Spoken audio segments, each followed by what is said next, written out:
सुनिए दीदी, आप अपने काम से मतलब रखिए। मेरे काम में दखल देने की जरूरत नहीं है। और माँ जी, आप तो माँ जी हैं। अगर दीदी वाकई इतनी परफेक्ट है तो वे अपने ससुराल छोड़कर दो दो बच्चों के साथ मायके में क्यों रहती हैं? सबको मालूम है कि उनकी कामचोरी की आदत से परेशान होकर उनकी सासू माँ ने उन्हें गृहस्थ से अलग करने को कहा था।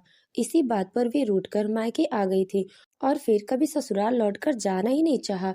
आखिरकार मजबूरी में उनके पति को उनसे तलाक लेना पड़ा। क्या भला कोई सिर्फ घर के काम न करने की वजह से किसी को तलाक दे देता है? दरअसल उषा आज दोपहर के खाने के बाद अपने कमरे में लेटी हुई थी।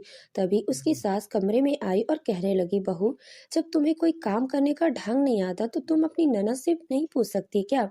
उषा हैरान रह गई और कहने लगी, मम्मी जी, अब मैंने क्या कर दिया? तो वो कहने लगी कि तुमने किससे पूछकर पॉपकॉर्न बनाकर किचन में रखा हुआ है? तुमने अपनी ननद से पूछा क्या? वो कहने लगी, मम्मी जी, मुझे पॉपकॉर्न खाने का मन कर रहा था तो मैंने बनाकर खा लिया और आप लोगों के लिए रखा हुआ है। इसमें दीदी से पूछने वाली कौन सी बात है? तब उसकी सास चिढ़ गई और कहने लगी, तुम मेरी बेटी को महत्व क्यों नहीं देती हो? उससे कहीं बुरा न लग जाए। माना कि उसका तलाक हो चुका है, लेकिन इसका मतलब ये नहीं कि वह घर की सदस्य नहीं है। उसका महत्व दिखाने के लिए तुम हर काम करने से पहले उससे पूछ सकती हो क्या? उषा बहुत हैरान रह गई क्योंकि जब उसे उसकी ननद का तलाक हुआ था, वह मायके में रहने के लिए आई थी। तब से वह उसकी ननद नहीं बल्कि सास बनने की कोशिश कर रही थी। उसे चुप देखकर उसकी सास आगे बोली, और सुनो, आज शाम को कुछ मेहमान घर पर आने वाले हैं, तो तुम अपनी ननद से पूछ लो कि खाने में क्या क्या बनेगा। उषा धीरे से बोली, जी मम्मी जी, मैं पूछ लेती हूँ।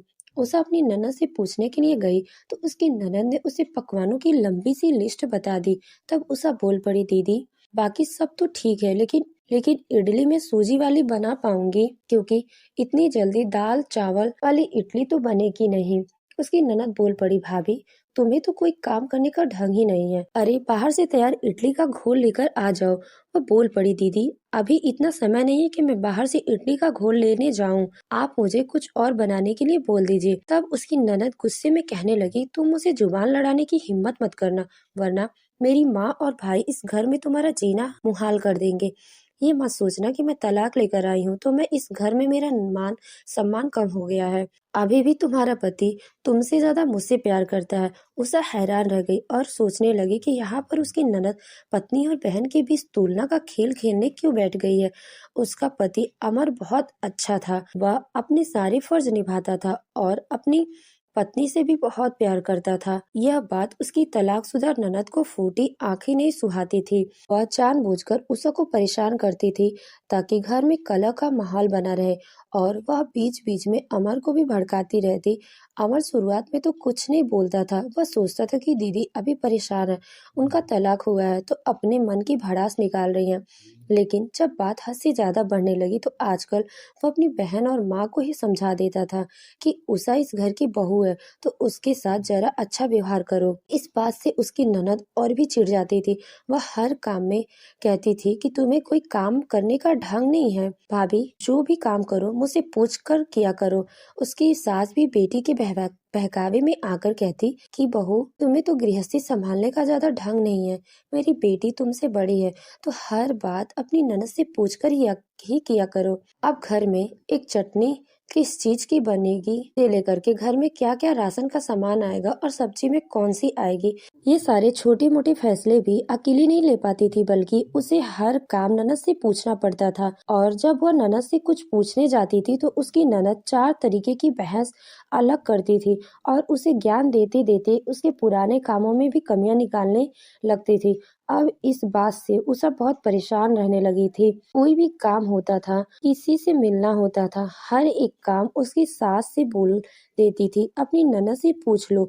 वह सास को मान सम्मान देने के लिए पूछने जाती थी कि मम्मी जी, आज खाने में क्या बनेगा, तो वह पलटकर कह देती कि अपनी ननद से पूछ लो।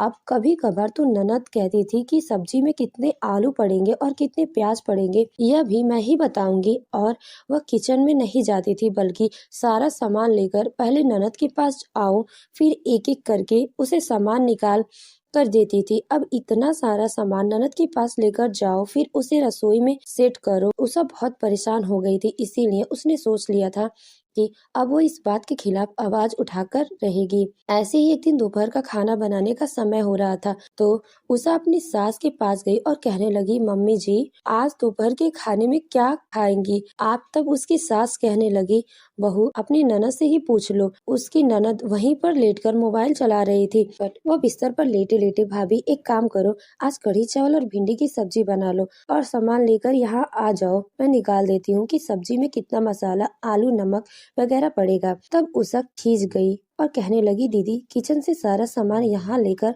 आने में बड़ी दिक्कत होती है और मैं जो भी बनाना है खुद से बना लूंगी।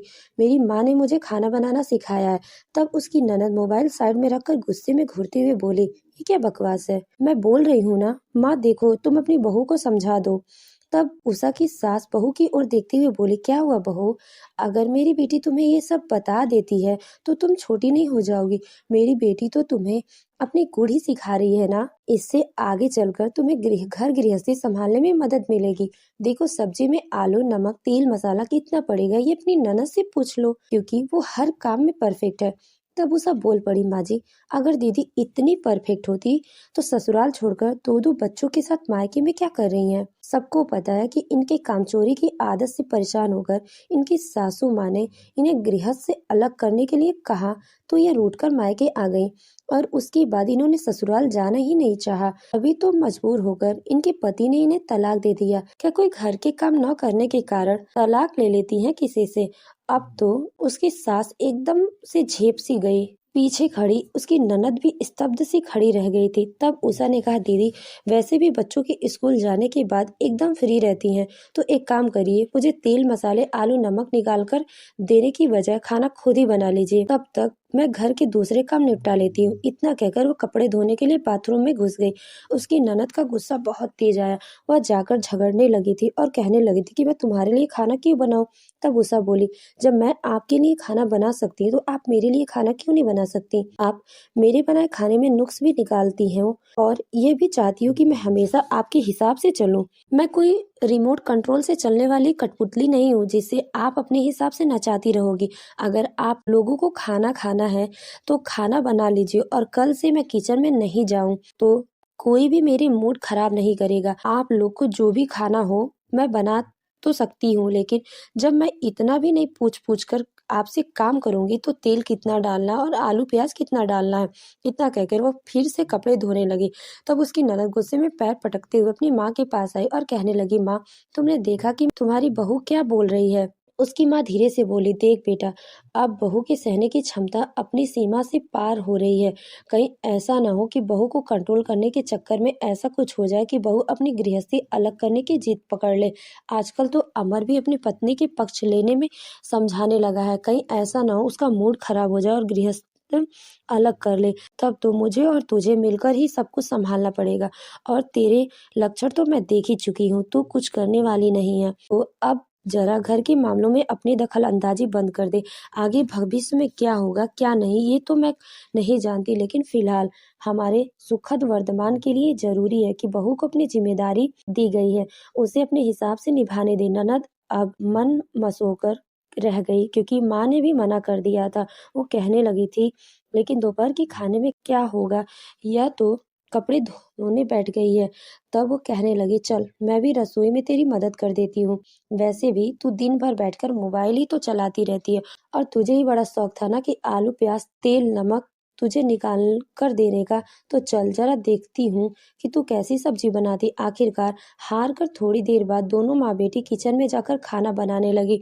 रसोई से आ रही सब्जी छौंकने की आवाज सुनकर उषा धीरे से मुस्कुराकर उठी और सोचने लगी कि खुद के लिए खुद ही आवाज उठानी पड़ती है, वरना परेशान करने वालों के पास तो हजार मौके होते हैं। उस दिन के बाद उसकी सास और ननद ने उसके कामों को अपने हिसाब से करने से छूट दे दी और कभी भी उसे कंट्रोल करने की कोशिश नहीं करती थी। दोस्तों, एक गृहिणी जो खाना बनाती है उसे भी पता होता है कि सब्जी में कितना आलू डालना है और कितना तेल मसाला, लेकिन उसे कंट्रोल करके रखने के चक्कर में हर बार खाना बनाते समय उसे इस तरह के से परेशान करना कहाँ तक उचित है? आप अपने विचार कमेंट करके जरूर बताइए और उषा ने खुद के लिए आवाज उठाकर सही किया या नहीं, ये भी कमेंट बॉक्स में बता दीजिएगा। हम फिर से जल्दी ही मिलेंगे एक और नई कहानी के साथ।